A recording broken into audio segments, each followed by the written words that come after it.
રાજકોટ જિલ્લાના ધોરાજીમાં આવતીકાલે નગરપાલિકાની ચૂંટણીનું મતદાન યોજાવા જઈ રહ્યું છે, ત્યારે ભાજપ, કોંગ્રેસ અને આપ એમ અપક્ષ સહિત કુલ 110 ઉમેદવારો ચૂંટણી મેદાનમાં ઉતર્યા છે. ચૂંટણી પંચ દ્વારા 20 બિલ્ડિંગ પર 85 મતદાન મથક ઊભા કરાયા છે. 54 જેટલા સંવેદનશીલ મતદાન મથકો છે અને તમામ મતદાન મથકો પર વિડીયોગ્રાફીની ટીમ હાજર રહેશે. ચુસ્ત પોલીસ બંદોબસ્ત વચ્ચે મતદાન યોજાવા માટે પોલીસ તંત્ર સજ્જ બન્યું છે. જોકે 200 થી વધુ પોલીસ જવાનો ચૂંટણીમાં ફરજ પર હાજર રહેશે. ધોરાજીની ભગતસિંહ હાઈસ્કૂલ ખાતે ઈવીએમ અને ચૂંટણી સાહિત્ય સાથે અધિકારીઓ બૂથ પર જવા માટે રવાના થયા છે.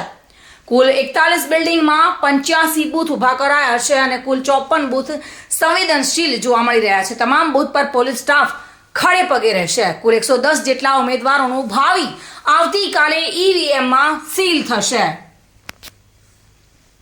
વિમલ સોંદરવા સાથે bureau report, today Gujarati news. આ સમાચાર આપને કેવા લાગ્યા? ટુડે ન્યૂઝને લાઈક, શેર અને સબસ્ક્રાઇબ કરો.